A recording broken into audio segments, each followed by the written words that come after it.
Innal hamdalillah nahmaduhu wa nasta'inuhu wa nastaghfiruh wa na'udzu billahi min syururi anfusina wa min sayyiati a'malina may yahdihillahu fala mudhillalah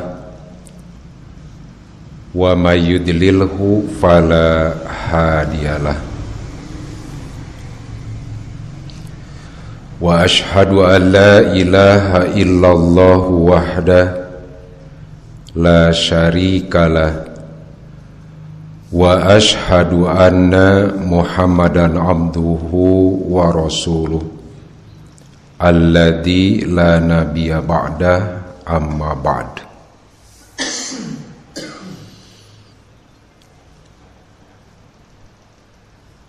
Faqala Allah Ta'ala fil Qur'anil Karim a'udzu billahi minasy syaithanir rajim innal ladzina yatluna kitaballahi wa aqamus salata wa anfaqu mimma razaqnahum sirran wa alaniyah yarjuna tijaratan lan tabur liwaffiyahum ujurahum wa yazidahum min fadlih innahu ghafurun syakur. Quran Surat Fatir ayat 29 dan ayat 30. Hadirin ikhwatu iman, ahli thalabul ilmi, ahli ibadah yang insyaallah senantiasa Allah muliakan. Pada kesempatan kajian ilmu malam hari ini, kita sama-sama untuk mengupas isi kandungan dari dua ayat yang sudah dibacakan di muqaddimah tadi. Yang mana pada dua ayat itu Allah Subhanahu wa Ta'ala menerangkan tentang beberapa jenis perdagangan atau jenis perniagaan yang dijamin ketika perdagangan atau perniagaan tersebut senantiasa dilakukan, maka akan jauh daripada yang disebut dengan rugi atau dikatakan selalu akan meraih yang disebut dengan keuntungan. Tentu saja perdagangan dan perniagaan ini tiada lain antara hamba Allah dengan Allah Subhanahu wa Ta'ala sendiri. Hamba nanti sebagai pedagangnya atau penjualnya, sementara Allah Subhanahu wa Ta'ala zat yang maha kaya sebagai pembelinya. Jadi terjadilah yang disebut dengan perdagangan antara hamba dengan Allah sebagai ma'bud.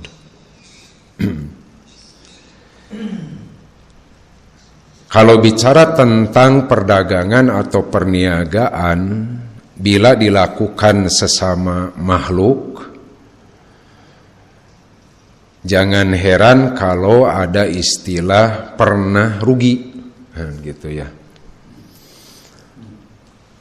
Ari dagang jeung papada jelema mah tong aneh lamun teh mah hiji waktu ngalaman rugi. Walaupun seringnya untung. Tapi pastikan ketika perniagaan dan perdagang ini dilakukan antara hamba dengan Allah sebagai ma'bud, hamba sebagai penjualnya, dan ma'bud sebagai pembelinya. Tah nu diical ku hamba digaleh ku Allah mual murah-murah. Tidak akan pernah Allah membeli perniagaan yang dilakukan oleh hamba dengan harga yang murah.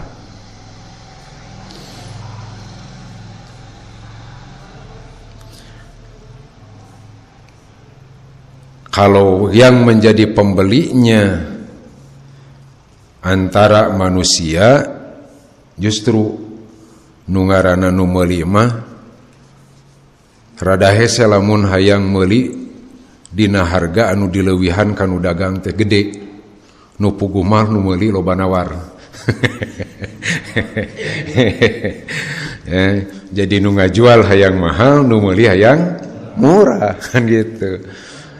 Nah, ketika hamba yang menjualnya dan Allah yang membelinya, maka berapapun Allah akan beli.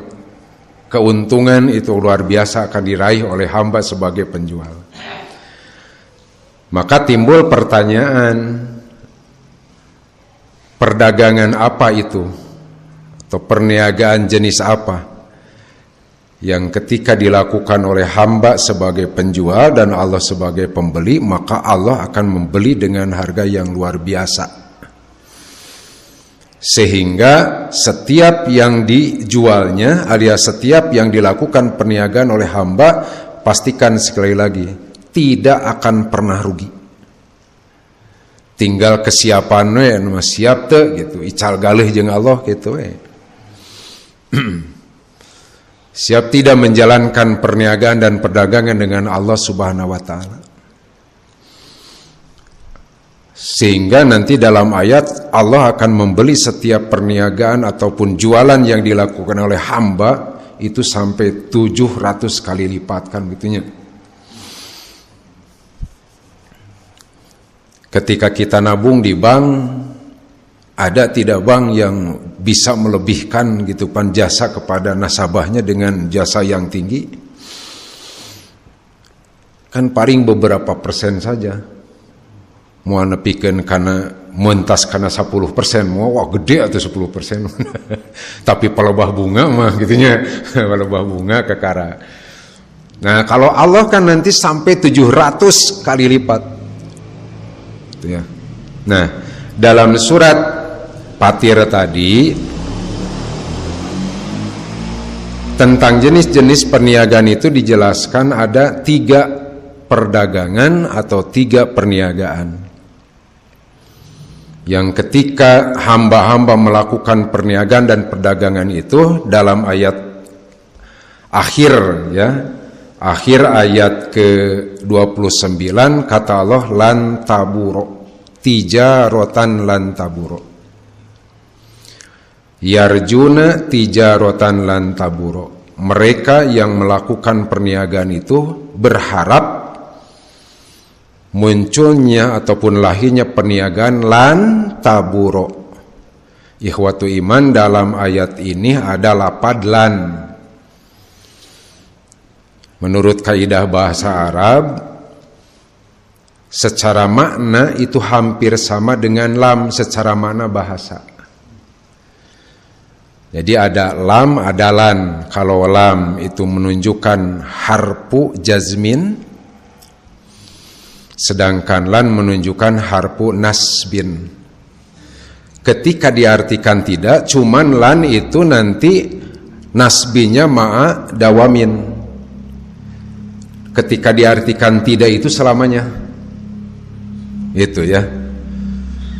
Nah, lamun cek urang mah teu pernah gitunya. Jadi moal aya ujungnya, tidak akan ada ujungnya.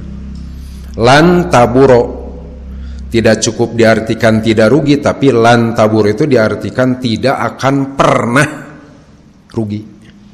Kan gitu. Nah, 3 jenis perniagaan yang dimaksud. Yang pertama dalam surat Fatir ayat 9 Allah menegaskan, pertama yatluna kitaballah. Diartikan secara arti bebas, yatluna itu membaca. Mereka membaca kitaballahi, kitab Allah. Nah, ini perniagaan yang pertama. Atau kita sebut dengan istilah tilawatul Quran. Ya, kitab Allah yang menjadi pedoman hidup bagi kita sebagai hambanya, dalam sebutannya adalah Al-Quran. Gitu.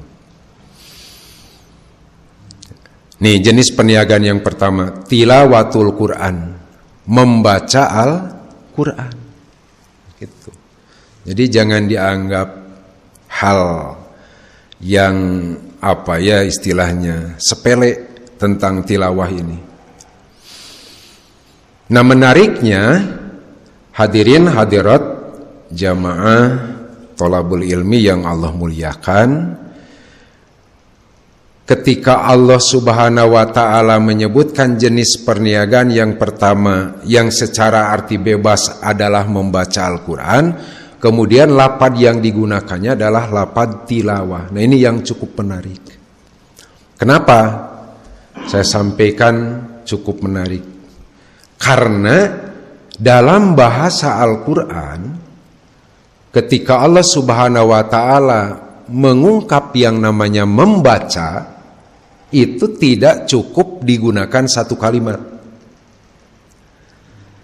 Nah, jadi manakala Allah mengungkapkan yang namanya membaca, dalam ayatnya tidak cukup Allah gunakan satu lafaz.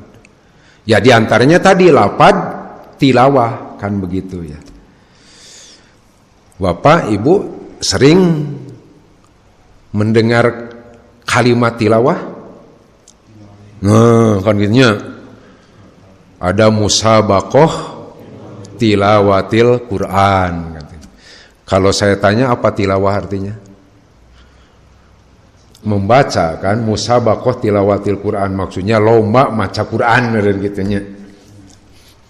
Hanya nanti apakah pas digunakan dengan istilah itu kalau hanya sekedar membaca lapad-lapadnya dengan lagam-lagam tertentu, nah gitu. Paling tidak Bapak Ibu ada 3 kalimat yang Allah gunakan ketika mengungkap membaca. Ya, selain tilawah nanti akan kita temukan lapad berikutnya. Apa? Kalau dilihat dari segi arti sama saja artinya. Kita akan menemukan lapad tartil, Pak. Kita juga sering kan ya mendengar istilah tartil pas maca Quran. Nah, cing atuh maca Quran teh cing tartil, kan gitunya. Tartil itu kan artinya bacaan. Sama artinya membaca. Kemudian di antara 2 lapad yang disebutkan ada yang lebih umum, Pak. Kalau yang pertama tadi tilawah, yang kedua tartil, nanti yang ketiga ini yang bersifat lebih umum. Ada qiraah. Nah, qira'a yaqra'u qiraah. Kemudian tren ada istilah qiraatul kutub.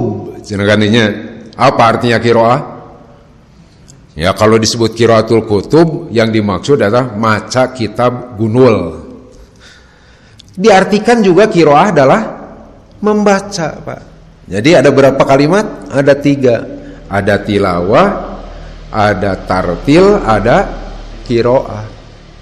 Kalau dari sisi arti tidak ada yang membedakan.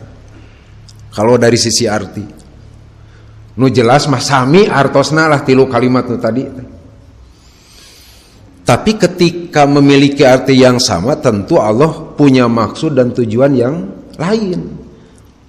Kenapa harus ada qiraah? Kenapa harus ada tartil? Kenapa harus ada tilawah? Kan begitu.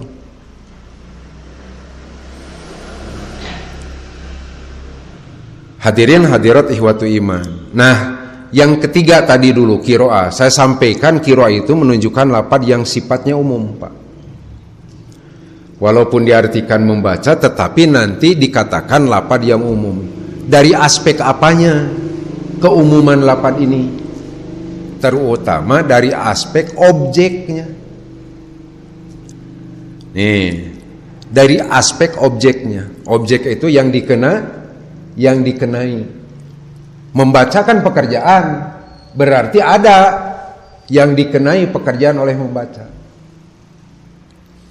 Nah, saya katakan dari sisi objeknya menunjukkan umum kalau qiraah. Artinya apa? Bapak, Ibu, upami kalau yang dapat dipahami oleh Bapak dan Ibu ketika membaca, apa yang jadi objek yang dibaca? Tulisan. Tulisan itu susunan dari huruf kan? Nah, itu orientasi kita. Anu ngaranna maca mapan tulisan teh paneta teh rangkaian huruf. Lamun dina Latin meureun huruf abjad, lamun dina Arab huruf hijaiyah kan gitu. Iya, melahirkan kalimat, kata kan gitu. Sementara kan nanti yang namanya objek yang dibaca tidak hanya tulisan saja. Ya, ada yang disebut dengan baca tetapi bukan berupa tulisan. Ada. Seperti apa? Seperti situasi, kondisi. Ketika kita belum mengenal situasi dan kondisi, maka bagaimana agar kita menjadi tahu situasi dan kondisi itu? Kudu dibaca situasinya. Maka ada istilah membaca situasi. Membaca situasi itu tulisan situasi bukan, Pak? Bukan kan, keadaan lingkungan itu. Suatu waktu ada rencana healing ke tempat yang belum pernah sama sekali. Kakara beja we ti batur eta tempat teh ngan pokona masif lah dipakai refreshing. Akan berangkat bersama-sama. Boleh jadi seseorang bertanya, sudah terbaca situasi di sana belum? Kan gitu ya. Anu disebut maca situasi teh sanes tulisan situasi sanes. Yang dimaksud keadaan tempat yang akan kita kunjungi. Nah, maka berlaku qiraah. Ya, tidak hanya tulisan saja tetapi di luar tulisan juga berlakulah yang disebut dengan objek yang dibaca bersifat umum. Maka wajarlah dan tepat ketika Allah menurunkan wahyu pertama kepada Rasul. Yang termaktub dalam surat apa? Al-Alaq kan gitu ya. Ayat pertamanya apa lafadznya? Tuh. Iqra. Hartoskeun. Bacalah. Ketika Allah memerintahkan kepada Nabi untuk membaca, apakah yang dimaksud oleh Allah agar Nabi membaca tulisan? Nah, begitu, Pak. Kalaupun disuruh membaca tulisan kan Nabi kita bersifat al-ummiyu. Apa al-ummiyu itu? Alladzi la yaktubu wa la yaqra'u. Nabi itu sosok manusia yang tidak bisa dan tidak diberikan kemampuan bisa menulis, tidak bisa secara tulisan ini. Ngantongnya tong nganggap Nabi bodoh. Peda tuh bisa baca, tuh bisa nulis. Leres. Ya, dan inilah hikmahnya kenapa diutus Nabi itu sosok yang tidak bisa menulis. Meh teu loba tuduhan ketika ada Quran. Bayangkeun lamun teh anu diutus teh jelema anu pinter nulis, bakal tidak bisa membaca, tidak menulis saja kan banyak tuduhan yang bukan-bukan terhadap Al-Qur'an teh. Jeunan Muhammad lah kan gitunya. Nah ini, Iqra. Bacalah olehmu. Khitabnya kan kepada Nabi Muhammad. Maka yang dimaksud objek yang dibaca oleh Allah tentu bukan tulisan. Sebab kalau yang dimaksud tulisan, jelas Nabi kita memiliki sifat al-ummi. Al-ummiyu artinya alladzi la yaqra'u wa la yaktubu. Nah ini sehingga digunakanlah qiraah. Jadi tiasa engke tulisan nu dibacana teh atau di luar tulisan. Tulisan pun berlaku nanti ada tulisan yang susunan dari huruf hijaiyah, ada juga tulisan yang tersusun dari huruf Latin. Tah ku qiraah we lah digunakan. Jangan nanti sekali-kali menggunakan yang disebut dengan tartil. Walaupun artinya sama membaca. Nah, kalau tartil kan tidak bisa berlaku bagi objek yang dibacanya di luar tulisan. Dia mesti tulisan, dan tulisan pun adalah susunan dari huruf hijaiyah yang disebut dengan kalimat itu. Terlebih-lebih berlaku bagi huruf-huruf hijaiyah yang terdapat dalam mushaf.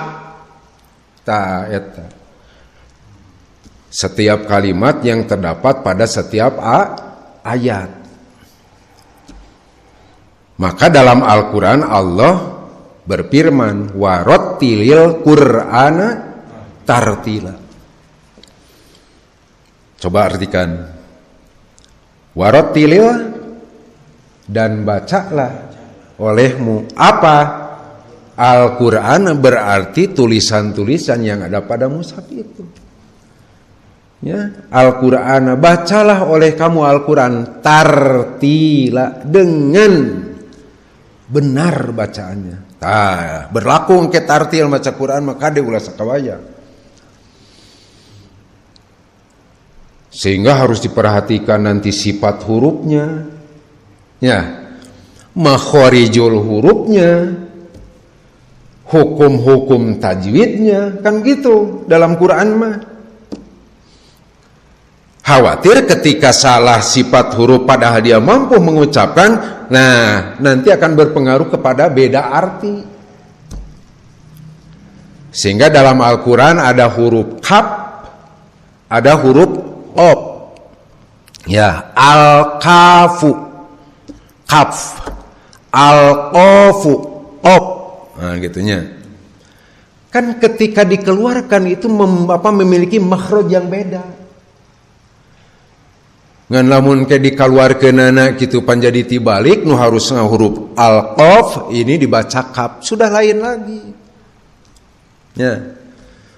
Nanti dalam bahasa Arab ada akala, artinya makan. Lalu ada qola dengan huruf qaf, qola panjang, artinya berkata. Antara lapad akala yang menunjukkan bentuk madi dan qola menunjukkan fi'il madi, nanti ketika dibentuk jadi fi'il amr menunjukkan fi'il amr yang sama lapadnya.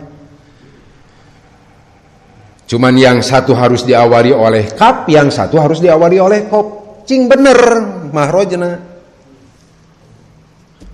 Ulah ayeuna maca surat Al-Ikhlas teh kitu pan teu nyeklek.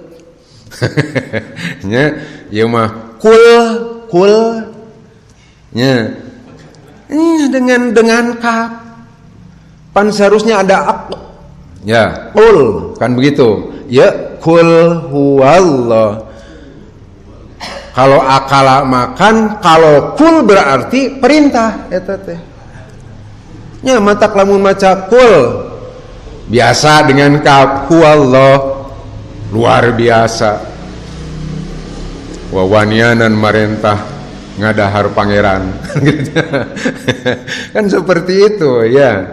Nah makanya kata Allah warattilil Qur'ana tartila, sehingga hadirin hadirat ihwatu iman, pemahaman dari tartil ini nanti objek yang dibacanya adalah berupa tulisan yang tersusun dari huruf hijaiyah yang termaktub dalam mushaf itu.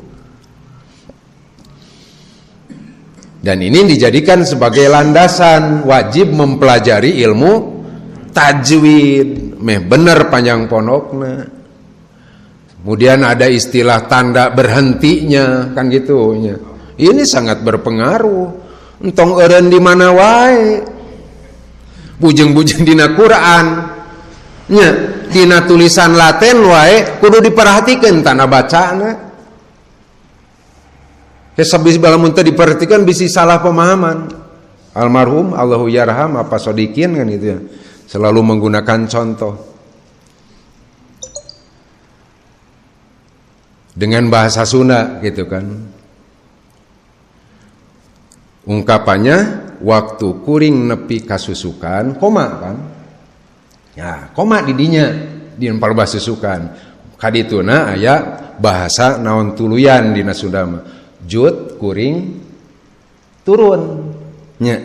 Jadi waktu kuring nepi kana susukan koma didinya kade. Nya. Bilih biring ke di mana wae gitu pan nyimpen komanya jadi salah arti. Ya. Kudu nama susukan ya mah derwe susu eureun heula antawis kanjeng kaditu najut kuring turun tah ya. Nu bahaya teh bahaya pisan punten. Ya. Bujeng-bujeng dina Quran. Ya. Maka harus diperhatikan. Muncullah lapad warotilil Qur'ana tartila.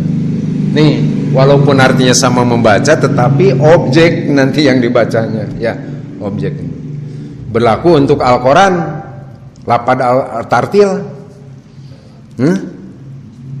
Berlakulah untuk lapad tulisan-tulisan Al-Qur'an. Ya lah. Salah maca antara Z dengan J dina maca Quran mah jadi masalah. Ngan kade yang memaca Quran antara Zai dengan Jim ya. Seperti tadi kap dengan kop. Itu harus berbeda. Misalnya hiji waktu mapan kapungkur ayeuna mah rada jarang-jarang Al-Qur'an teh. Nah, terus aya dina tulisan-tulisannya yang sifatnya digital ayeuna mah, berita-berita teh ya. Ngan lamun teh morek norongteng we kitu keun bae lah padul. Ngan lamun maca Quran gade ulah kumaha abdi kan itunya. Tapi yang mesti diperhatikan ini hukum-hukumnya. Berlakulah yang disebut dengan tartil. Nah, yang ketiga, kalau tadi saya sebut pertama, nanti pembahasannya ketiga, ada lafaz tilawah kan gitu ya. Sebagaimana yang digunakan oleh Allah dalam ayat ini. Jadi henteu kieu Allah teh innalladzina yaqrauna kitaballah teu nya. Atau tidak menggunakan lafaz innalladzina yurattiluna kitaballah. Tapi yang digunakan yatluna dari akar kata tilawah. Ternyata pemahamannya lebih dalam tilawah ini dibandingkan sekedar tartil atau qiraah. Makanya Imam Ibnu Katsir di dalam tafsirnya mendefinisikan at-tilawah itu yang artinya membaca. Apa makna dari at-tilawah? Menurut Imam Ibnu Katsir dijelaskan bahwa at-tilawatu hiya al-qiraatu wal fahmu wal amalu. Nah, ini pemahaman tilawah. Al-qiraah maksudnya bacaan tulisannya. Maca huruf-hurufna tah nu aya dina mushaf teh. Cukup hanya sekedar membaca dengan tilawah? Tidak, tapi nanti al-fahmu ditingkatkan. Pemahamannya, pahami nih isi-isi kandungan yang ada pada ayat Al-Qur'an itu. Ketika sudah masuk tataran al-fahmu wal amalu, nanti tingkatan terakhirnya adalah amalkeun. Ini tilawah mah. Ya luar biasa kalau sudah sampai kepada pengamalan. Baru tingkatan qiraah saja kan ada keutamaan Pak tentang Quran teh. Nah makanya jangan kita anggap sepele tentang bacaan Quran. Kita jadikan sebagai perniagaan antara kita dengan Allah. Ya. Jadi ulah dia hari-harikeun lah kade. Ya. Ongkoh hayang untung hirup teh, tapi niaga jeung Allah mung. Kade mah gitu. Di antaranya apa? Kedul maca Quran teh, tak ulah Pak. Wayahna. Enggak urang sasarengan lah.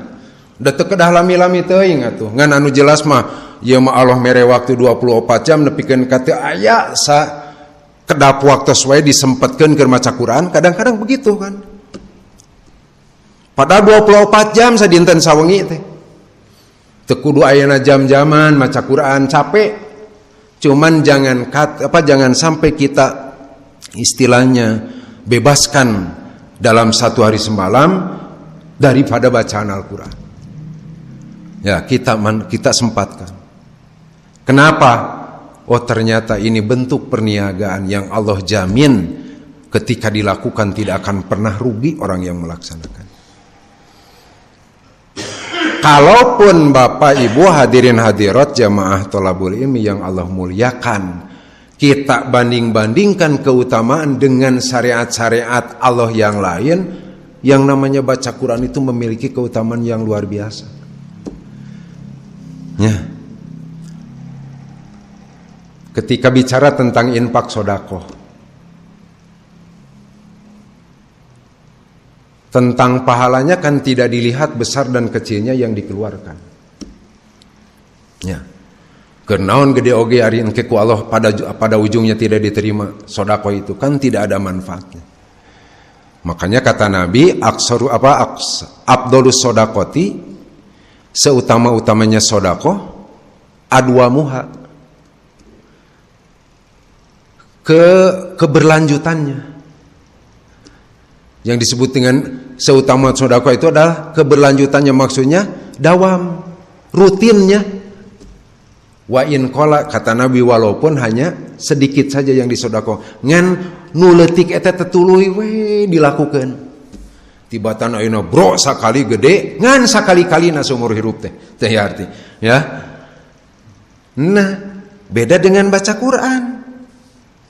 Ketika kita membaca Quran, pertanyaannya apakah pahala yang Allah berikan kepada kita hanya satu kali baca saja pada saat itu? Namun orang baca Quran, misalkan 10 menit, lah 10 menit baca Quran. Nah, anu ku Allah di para-para teh 10 menit itunya kan tidak seperti itu. Tapi Allah akan perhatikan nilai kebaikan dari seorang yang membaca Quran adalah berapa huruf yang dibaca pada saat itu. Jadi setiap huruf yang dibaca ada nilai kebaikannya. Ini luar biasanya bacaan Quran. Makanya dalam sebuah hadis yang diriwayatkan oleh Imam At-Tirmizi bersumber dari sahabat Abdullah bin Mas'ud,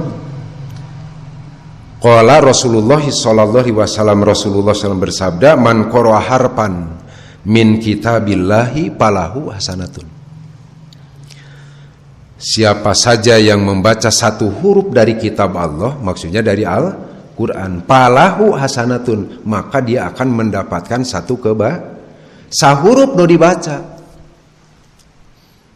Jadi bukan pahalanya satu ayat, pahalanya bukan dihitung satu surat, bukan. Tetapi berapa huruf dalam ayat yang kita baca, berapa huruf yang kita baca dalam surat itu. Nanti yang satu kebaikan itu kata Nabi, wal hasanatu bi asri amsaliha, akan Allah lipat gandakan menjadi 10 kali. Tina sahuruf hiji kahadian dikali 10 kali. La aqulu, kata Nabi, aku tidak mengatakan alipun harpun. La aqulu alif lam mim harpun. Aku tidak pernah mengatakan alif lam mim itu dianggap satu huruf. Salah satunya yang terdapat dalam surat Al-Baqarah. Ayat pertamanya dimulai dengan alif lam mim. Kata Nabi, ketika dibaca alif lam mim tidak aku katakan itu satu huruf. Walakin, akan tetapi aku katakan alifun harpun. Alif satu huruf, walamun harpun, lam satu huruf, wa mimun harpun, dan mim pun satu. Jadi ketika kita membaca satu ayat pada surat Al-Baqarah, ketika kita baca, maka ada 3 huruf yang kita baca. Logikanya begitu. Jadi Allah memberikan pahala tetana sanestina maca alif lam mim hiji we tidak, tapi ada 3 huruf yang Allah akan berikan 3 kebaikan dan Allah kalikan menjadi 10 kali. 3 kali 10 30 tah ganjaran maca ngan 3 huruf. Pan urang merasa piraku lamun teh satu waktu baca teh ayat teh surat Al-Baqarah maon maca naon alif lam mim cukup. Sabab ganjaran lagi jadi 30. Lila teuing maca taujeng bismillah nanti batan maca nu pokokna kan gitu. Hanya mangga sempatkan lah, mau kita bersoal Bapak bacaan berjamaah ataupun munfarid silahkan kita raih gitu kan yang disebut keuntungan yang Allah akan berikan. Ikhwatu iman rahimakumullah. Apalagi kalau misalkan dilakukannya secara berjamaah, beda lagi ya. Tidak pardiah tapi bersifat kolektif kan gitu ya. Secara jamaiyah berjamaah. Nah, seperti gini. Seperti ini ya.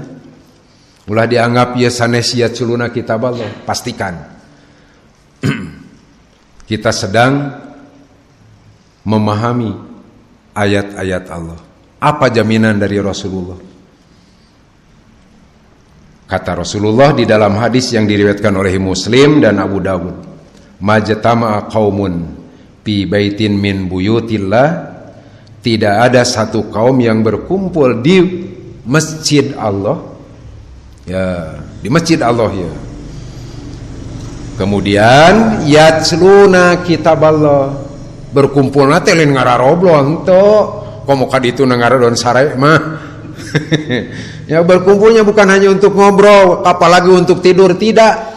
Tetapi kata Nabi, yatsluna kitab Allah, untuk tilawah Al-Quran. Mulai dari dibaca, walaupun Bapak Ibu tadi dibaca, tapi saya mewakili lah ya.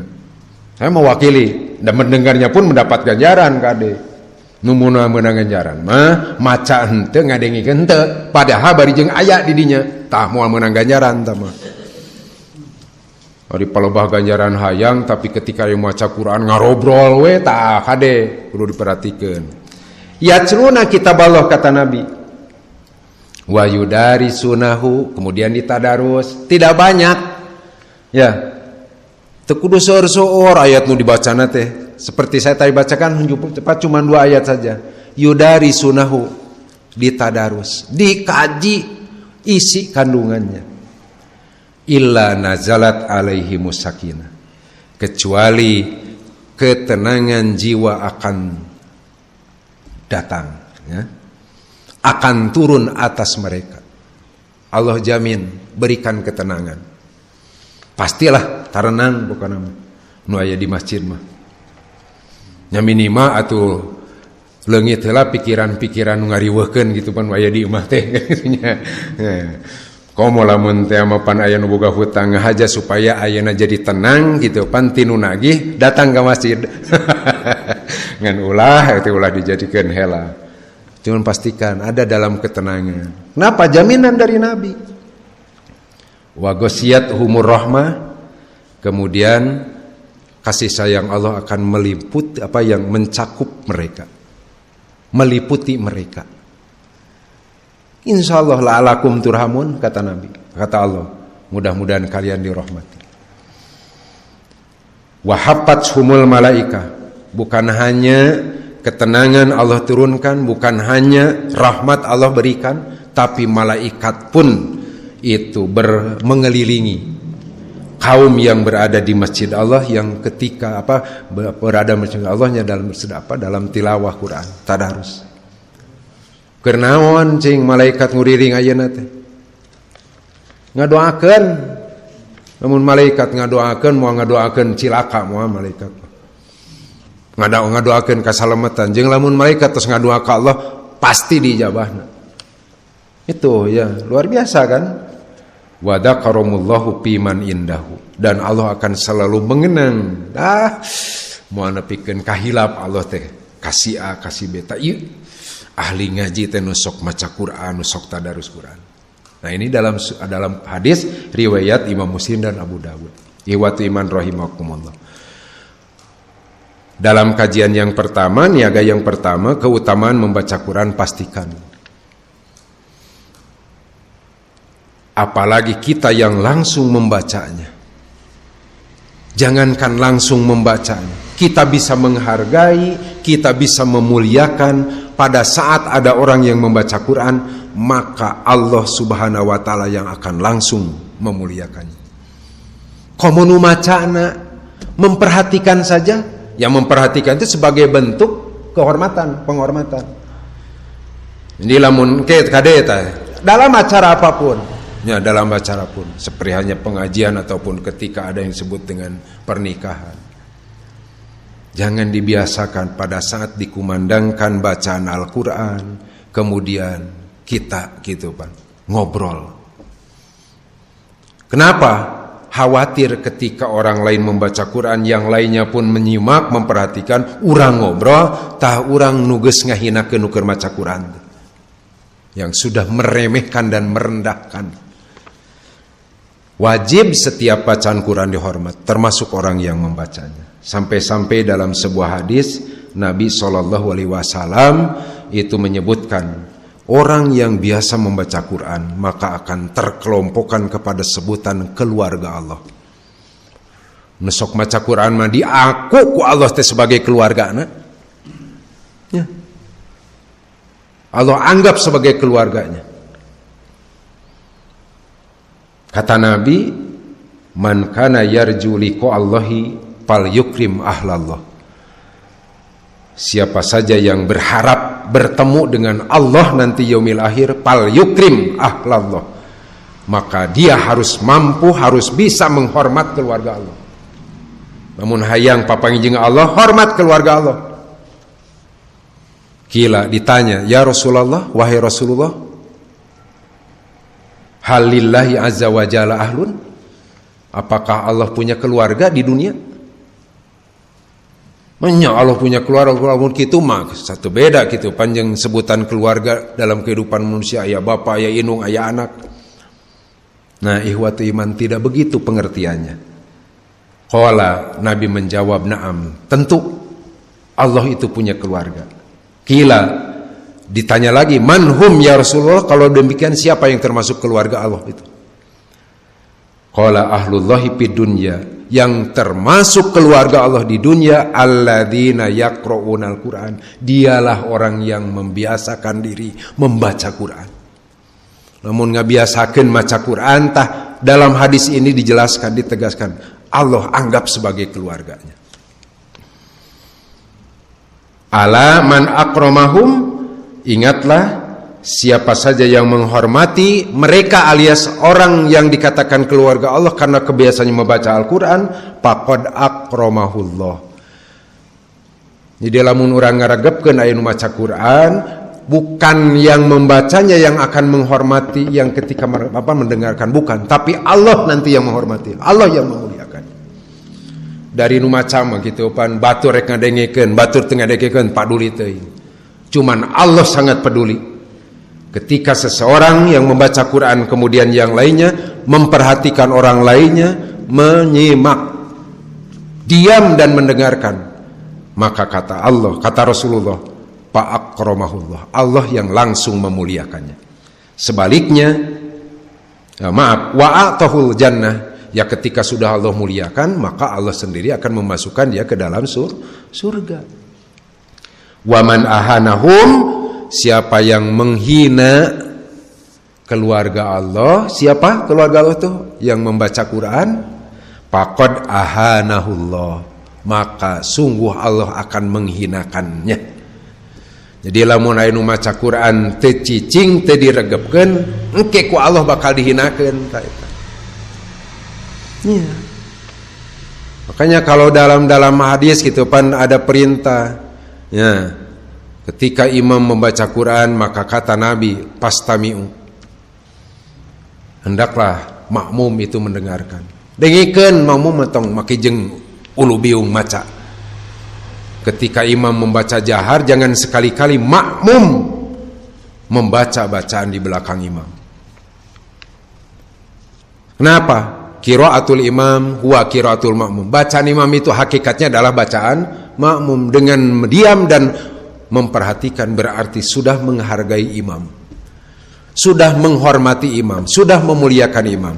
Kelamun ayeuna makmum tos ngahormat imam, ngamuliakeun imam, tong hayang dihormat ku imam, tos we Allah nu ngahormatna. Tapi lamun ayeuna imam maca barijung tarik bacaan imam, di tukang masih kena aya maca, eta makmum geus ngahinakeun imam. Sudah menghinakan imam, merendahkan imam. Ketika imam direndahkan, bukan imam yang akan merendahkan, tapi Allah yang merendahkannya. Faqad ahanahullah, Allah yang merendahkannya. Wa adkhalahun nar, kemudian dari sikap itu Allah akan masukkan ke dalam neraka. Nah ini ikhwatu iman. Maka kembali kepada ayat yang tadi. Ternyata perniagaan yang Rasulullah, yang Allah jamin tidak akan pernah rugi, akan selalu beruntung, adalah tilawatul Quran. Marilah dengan segala kesempatan yang Allah berikan kepada kita, Allah berikan waktu kepada kita sebanyak 24 jam. Sisihkan barang berapa menit sajalah. Ya, mau di waktu malam, mau di waktu siang, kita buka mushaf Al-Quran, kita baca. Cenah Ustaz abdi ge sok maca iraha nya dina salat, nya atuh piraku dina salat teh maca Quran mah. Cuman yang jadi pertanyaan ari Nabi, cukup tadarus teh dina salat tungkul? Kan enggak. Ketika Nabi bertadarus itu sebelum tidur saja Nabi mah tadarus langsung dengan malak Jibril kan gitu ya. Membaca Al-Quran. Nah ini bisa ditaros ku Allah Subhanahu wa taala, umur kitu pan dibere kesempatan hirup nepikeun ka 65 tahun, nepikeun ka bujeng-bujeng tamat nya 30 juz teh. Sakali we henteu teu pernah ditanya eta teh. Ya, Allah akan tanyakan. Berapa kali kita khatam Al-Quran ketika usia kita sudah masuk dalam usia senja ini. Gitu ya. Yang kita targetan adalah ini. Perniagaan yang luar biasa akan dijamin keuntungannya oleh Allah Subhanahu wa taala. Hadirin hadirat ikhwatu iman rahimakumullah. Kemudian yang kedua, wa aqamus shalah. Dalam hadis ini, dalam ayat ini Allah menjelaskan jenis perniagaan yang akan dijamin selalu untung, tidak akan pernah meraih yang disebut dengan rugi. Adalah aqamus sholata. Mereka yang mendirikan sholat. Nah ini iqamah ya, iqamatus sholah. Kalau tadi tilawah Quran, jenis perniagaan yang kedua berarti iqamatus sholah. Nah ini pun hal yang menarik. Setiap Allah Subhanahu wa taala memerintahkan kaitan dengan syariat sholat, maka selalu diawali kata-kata sholat ini dengan lafaz iqamah dengan bentuk yang berbeda-beda. Seperti dalam surat Fatir tadi, aqamu itu bentuknya fi'il madhi. Ada juga yang bentuknya fi'il amr, aqimus sholat, aqimis sholata, kan gitu ya. Ada juga yang menggunakan bentuk fi'il mudhari, alladzina yuqimunas sholata. Nah, dari sisi mana menariknya? Ketika Allah memerintahkan kepada hamba-hambanya tentang syariat sholat, maka dalam Al-Quran diawali dengan lafaz iqamah. Apa arti dari iqamah itu sendiri? Aqama dari kata qoma. Qoma yaqumu qiyaman, artinya berdiri. Aqama yuqimu, mendirikan. Ya. Mendirikan. Sehingga dapat kita pahami, ketika Allah memerintahkan kepada hambanya tentang syariat sholat, bukan hanya sekedar perintah melaksanakan gitu ya.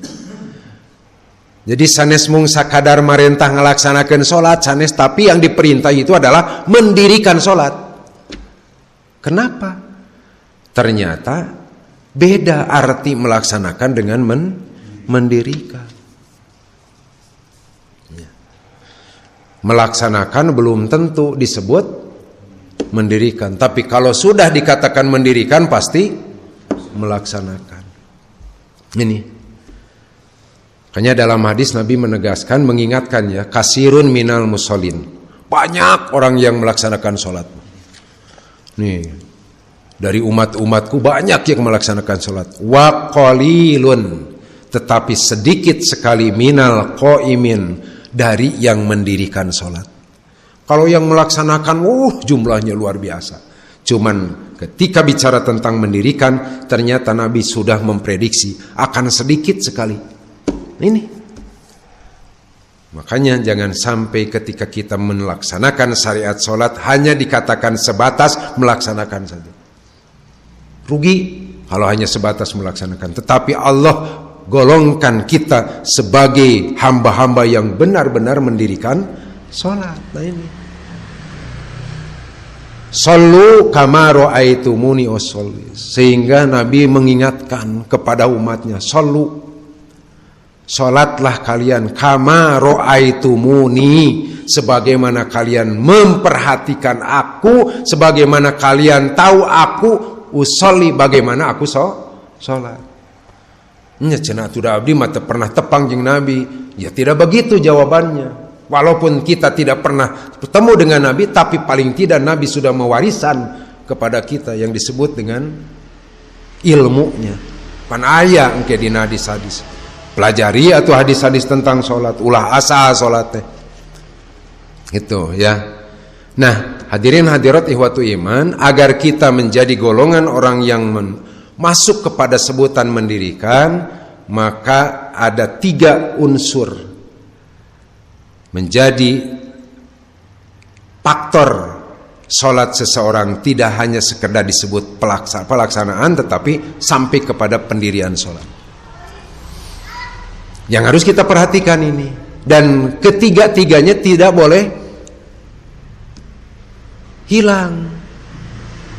Jadikan 3 faktor ini sebagai pendukung, sehingga ketika masuk sebagai pendukung maka akan disebut mendirikan. Apa saja ketiga unsur yang akan menyebabkan sholat seseorang dikatakan mendirikan? Pertama, nanti dalam sholat itu ada yang disebut dengan suratus sholah. Perhatikan suratus sholah. Kemudian yang kedua ada yang disebut dengan unsur ruhus sholah. Dan yang ketiga ada unsur asarus sholat. Ada surah sholat, ruh sholat, dan asar sholat. Yang seringkali ini diabaikan. Sehingga bagaimana akan dikatakan telah mendirikan sholat ketika jangankan ketiga-tiganya, salah satu di antara unsur itu hilang, maka akan rusak sholat itu. Gambaran sholatnya harus benar. Surah sholat itu diartikan gambaran sholat. Berkaitan dengan surah itu ada 2. Ya, ada syarat, ada rukun. Harus terpenuhi. Ya. Nah, pelebah syarat yang rukunnya harus terpenuhi.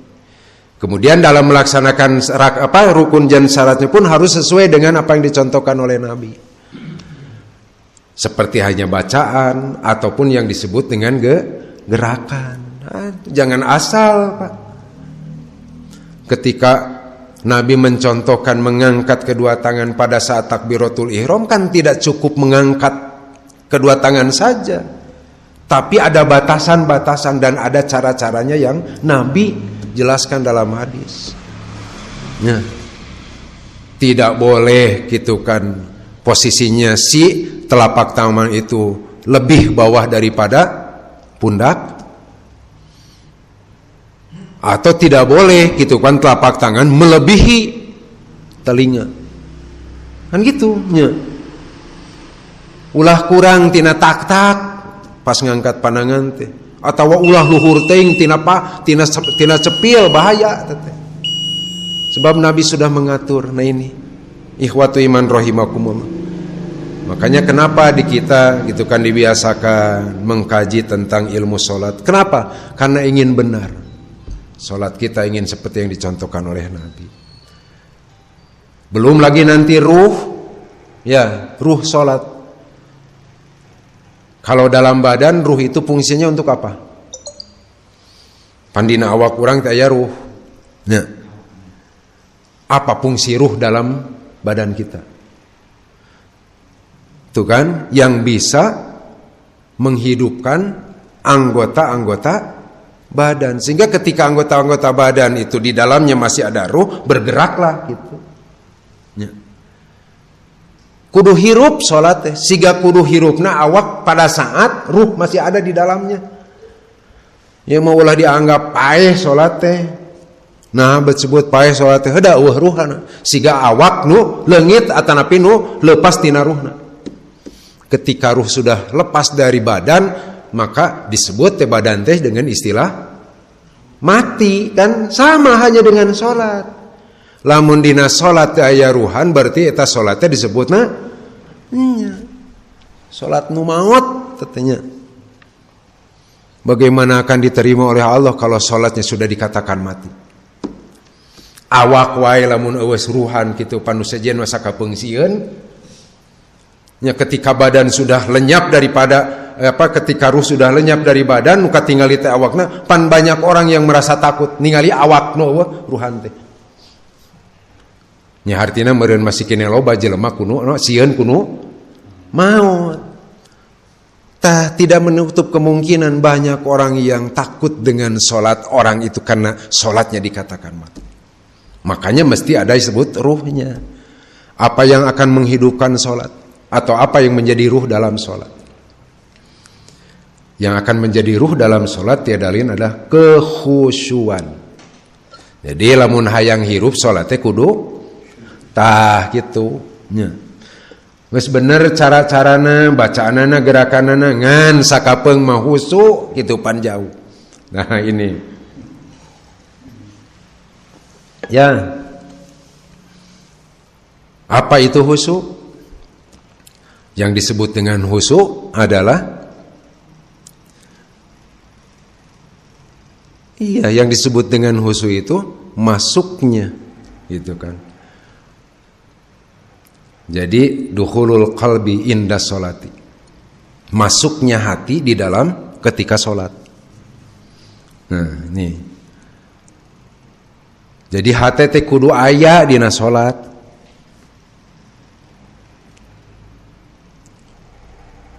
Jangan sampai yang ada dalam sholat itu badannya saja, sementara yang disebut dengan ruhnya jauh daripada sholat itu sendiri. Nah itu ya. Oleh karenanya wajar kalau Nabi saja ketika akan sholat, suatu waktu akan sholat tetapi melihat di hadapannya ada hijab, ada tirai yang kebetulan terlihat gambarnya. Nabi memerintahkan kepada Aisyah harus supaya menjauhkan hijab itu, tirai itu. Ukuran Nabi teteh. Dan menjadi pelajaran bagi umatnya tong ngahajakeun lamun rek salat salat ieu mah dihareupeun loba gambarna. Ngaja dibabekal kitu pan gambar-gambar teh. Ya terutama gambar-gambar yang sifatnya itu mencolok lah. Ya mencolok. Siga gambar barongsai gitu pan jauhkeun tina salat teh. Henteu teu kaganggu urang mah nya da urang nu makena ngan bisi batu nu kaganggu ku urang. Pas sholat berjamaah teh kan make baju Jogja. Biasanya kan Jogja mah barongsai tak gitunya. Giliran kita yang sholat pakai kaos yang gambarnya barongsai, kemudian ada makmum di belakang kita. Ya tentu saja harus kita jauhkan. Ulah kieu ari urang hayang husu keun bae batur mah teu sugi. Ulah egois siga kitu kan. Ketika kita ingin husu maka upayakan orang lain pun husu, terhindar daripada godaan kita. Nah gitu. Ketika Nabi gitu pan menganjurkan kepada sahabat untuk mendahulukan makan sebelum sholat. Ini kan gitu. Kemudian memerintahkan tidur dulu sebelum sholat. Niiskeun heula awak samemeh sholatan gitu. Ngan kade ulah kagungan paham, berarti sholat maka dua kan gitu. Tidak begitu ya. Kalau kita sudah berawal daripada badan kita sudah dingin, kenapa harus didinginkan lagi? Ya mabisi anu biasa badminton. Ya, waktu adan sumping, tong maksakeun salat heula. Beres kitu pan 2 set, kesang masih kena ngucur dar salat entong. Ya. Cenah kasempetan atuh urang tiiskeun heula, mohon tiiskeun. Misalnya maksakeun salat keluar kesang mah, aduh luar biasa itu. Perhatian pikiran kita itu bukan terhadap sholat, merhatikan kesang we anu ngucur tina awakan gitunya, sehingga merhatikan dahareun gitu kulantaran dipaksakan sholat heula eta. Apalagi dalam situasi sangat lapar, jangan memaksakan sholat dulu, dahar heula pokona mah meh teu kaganggu. Meh teu kabayang. Ngan rata-rata acenah urang sholat heula. Pas ditanya alasan teh naha beut salat teh cenah meh jongjon daharna. Itu tah kitunya. Sugan teh rek naon we dahar heula teh. Salat heula teh. Pek teh boga anggapan ke lamun salapan jongjon dahar. Kuduna menu jongjon mah salat. Ieu mah der kitu pan ngautamakeun jongjon dahar sehingga salat heula. Dahar heula meh naon? Meh jongjon salatna. Sabab lamun samemeh tuang bisik kitu pan pikiran cenah matak jeung si eta teh rewog pikiran teh beakeun itu ieu tak kitu nya kaganggu. Ihwat iman ruh salat kan itu ya penting sekali. Terakhir sudah jam 9 nih. Satu lagi ya, itu tentang salat pokoknya mah ada surah, ada ruh dan ada asar. Sehingga kalau surahnya sudah benar, kemudian ketika sholatnya itu dibarengi dengan khusyuan, mudah-mudahan pengaruh dari sholat itu benar-benar tampak. Apa? Sholat kita harus menghindarkan diri dari kemunkaran. Sholat kita harus menghindarkan diri daripada kepahsyaan. Inna sholata tanha anil pahsai wal, itu asar sholatnya. Lamun ayeuna masih kene kaperhatikan ku urang si eta cenah rajin salatna tapi maksiat jalan kene tah gitu. Oh berarti salatnya dia belum sampai kepada sebutan mendirikan. Dari mengadirikan salat mah dia akan berupaya untuk menghindarkan diri dari perbuatan fahsya, dari perbuatan munkar. Tijaroh yang terakhir, maaf melebihi 1 jam ya, Pameng. Tijaroh yang ketiga kata Allah wa mimma razaqnahum yunfikun wa anfaqu mimma razaqnahum sirra wa alaniyah. Mereka menginfakkan dari sebagian yang kami rizkikan. Artinya apa? Al infaqu fi sabilillah. Nah ini perniagaan yang ketiga. Ketika kita menjadi pribadi yang gemar memberi, ya. Ketika kita menjadi pribadi yang gemar berbagi, artinya merutinkan diri untuk berinfak, baik secara pardia objeknya ataupun secara jamiah. Ya, di jamiah Persis kita keluarkan iuran anggota bulanan kan gitunya. Nah, etanya atau mungkin di luar iuran anggota bulanan ada lebihnya saya titipkan. Ya, ayeuna katingali ya bangunan madrasah masjid kepali kidul tos beres teh bangunanna ngan buah-buah kitu pan masih kene aya kapiat kitu panitia teh. Saya ada lebih keluarkan. Yang pasti ini sebuah perniagaan yang dijamin oleh Allah tidak akan pernah merugi. Ya. Seberapa banyak yang kita terima itu akan sangat tergantung seberapa banyak yang kita beri. Lamun urang hayang loba dibere ku Allah nyameureun kudu loba oge mere ka batur. Makanya ada filosofi hidup yang sangat luar biasa kan. Di kita mengenal ada istilah terima kasih kan gitu ya. Eta teh lain hartina nganuhunkeun. Lamun aya ku urang dibere duit cek batur teh terima kasih. Nah gitu. Itu teh sebetulnya doa itu teh. Yang menjadi filosofi hidup terima kasih. Maksudnya apa? Apa yang akan kita terima akan sangat tergantung seberapa yang kita kasih. Lamun ayeuna urang teh hoyong terus nambahan nu katarima ku urang nya kudu ditambahan deui barang bere teh. Nah, itu jangan berharap jelema nu medit ku Allah bakal ditambahan rezekina moal. Guning cenah eta Ustad, barareng hare atupan tujuan anak bukan dunia unggul. Akhirat. Ya, akhirat. Mungkin masih terlihat kecil apa yang kita sedekahkan. Mungkin terlihat sedikit apa yang kita sedekahkan. Mungkin belum terasa apa yang kita sedekahkan menolong kita, tapi pastikan nanti di yaumil akhir. Yang kecil nanti di yaumil akhir menjadi besar, yang sedikit akan menjadi yang mungkin sekarang belum terasa nulunganana. Acenah rajin infak kieu jeung kieu we hirup tentang kitu atuh. Nanti target kita mah yaumil akhir. Allah akan jadikan harta yang disedekahkan sebagai penolong yang membiasakan diri mensedekahkan harta nanti dari panasnya api neraka, menjadi perisai dan penghalang. Ihwatu iman rahimakumullah. Maka tentu saja untuk tijarah yang ketiga ini jelas-jelas harus kita perhatikan. Tentu saja banyak peluang yang akan insya Allah kita dapatkan. Jangan sampai apa yang kita keluarkan tidak dalam sebutan fi sabilillah.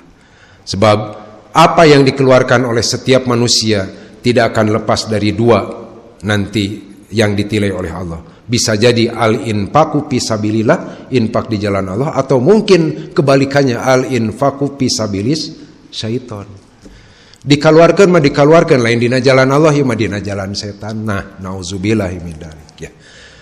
Seberapapun yang kita keluarkan maka tentu saja diniati dengan penuh keikhlasan, sebab kita ingin meraih apa yang disebut dengan jaminan dari Allah Subhanahu wa taala.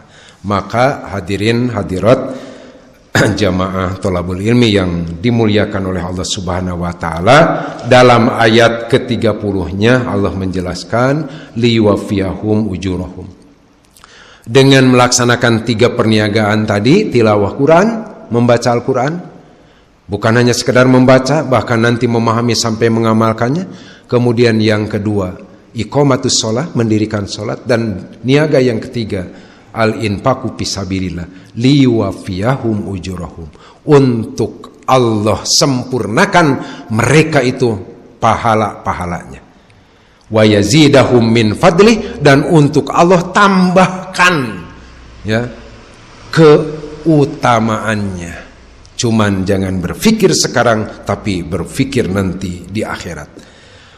Innahu ghafurun syakur. Mudah-mudahan tilawah Quran kita, iqamatus shalah kita, al-infaqu fisabilillah kita menjadi niaga kita yang Allah Subhanahu wa taala memiliki pengampunan yang begitu luas. Dengan amal-amal itu Allah ampuni setiap kesalahan, dan mudah-mudahan setiap tijarah yang kita lakukan syakurun itu pun menjadi bentuk syukur kita yang hakiki kepada Allah. Kalau kita sudah mampu melaksanakan syukur yang hakiki, maka Allah tidak akan pernah segan untuk berterima kasih kepada hambanya, dan bukti terima kasih Allah nanti di yaumil akhir, Allah siapkan surga yang begitu mewah dan begitu indah. Mudah-mudahan Allah memberikan kepada kita selalu yang disebut dengan bimbingannya, memberikan kepada kita yang disebut dengan pertolongannya. Dengan bimbingan dan pertolongan dari Allah, apapun tugas yang Allah taklifkan kepada kita, kita akan mampu untuk melaksanakan atau mengamalkannya. Demikian barangkali kajian rutin yang dilaksanakan di pimpinan Jamaah Persatuan Islam 12 GBA 2 setiap hari Ahad malam Senin kedua. Segala kekurangan